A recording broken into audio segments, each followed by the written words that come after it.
আমার পোস্টারের ম্যাক্সিমামই ডিরেক্টর, তো ওনারা আসলে আমাকে বড় ভাই হিসাবে, শিক্ষক হিসাবে আমাকে গাইড করছে। আর শুটিং এ তো অনেক কাবজাব ছিলই, শুটিং মানেই কাবজাব। সবকিছু মিলে যদিও খুবই পোলাপাইনের মতো নাম হয়েছে কাবজাবটা। প্রথম নির্মাতা হিসাবে আমার কাজ করা, ক্যামেরার পিছনে সহকারী পরিচালক হিসেবে তো অনেক বছর কাজ করছি।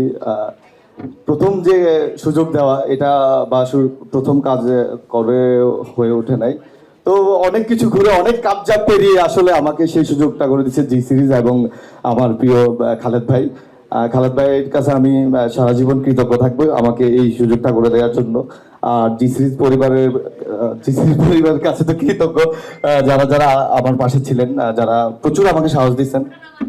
আর সবার শেষে যে কৃতজ্ঞতা দিতে হয় সেটা হচ্ছে আমার যারা অভিনয় করেছেন, অভিনয় শিল্পী এবং আমার পোস্টারের ম্যাক্সিমামই ডিরেক্টর, তো ওনারা আসলে আমাকে অভিনেতা এবং কি বলবো একজন বড় ভাই হিসাবে, শিক্ষক হিসাবে আমাকে গাইড করছে।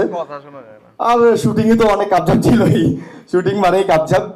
সবকিছু মিলে যদিও খুবই পোলাপাইনের মতো নাম হয়েছে কাবজাবটা, তবুও আমি সব জীবনের যে চড়াই উতরাই এবং দেখা এবং কি বলবো দুর্ঘটনা আছে, সুন্দর সম্পর্ক আছে, ঘটনা আছে, অঘটনা মিলে আমি কাবজাব দিয়ে দিচ্ছি।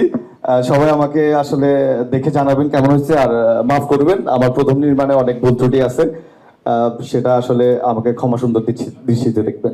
ধন্যবাদ সবাইকে। আচ্ছা, একটা একটা জিনিস, ট্রেলার দেখে অনেক প্রশ্নই মাথায় আসছে, কিন্তু সময় সংকটের জন্য সব করা যাচ্ছে না।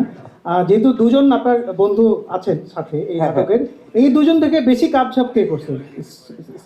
আমার কাছে মনে হয় ওনাদের মুখ থেকে শোনা উচিত, আপনারা বলেন। আসসালামু আলাইকুম সবাই।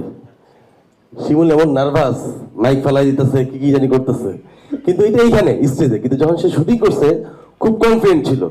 আর কাপচা বুঝলো যে রুমের যেখানে আছে কাপচাটা একটু বেশি হয়। তুই কর।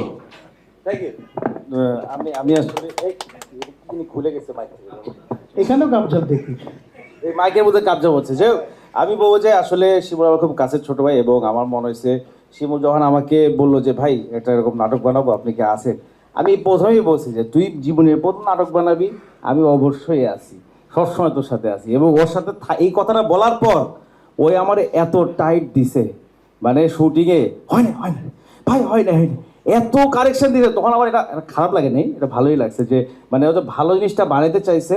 এবং আশা করি ভালো হয়েছে নাটকটা, আপনাদের সবাই দেখলে খুবই ভালো লাগবে। সো সবাইকে একটু সাপোর্টের জন্য আশা করতেছি, এবং সবাই দোয়া করবেন, আপনাদের জন্য অনেক দোয়া রইল।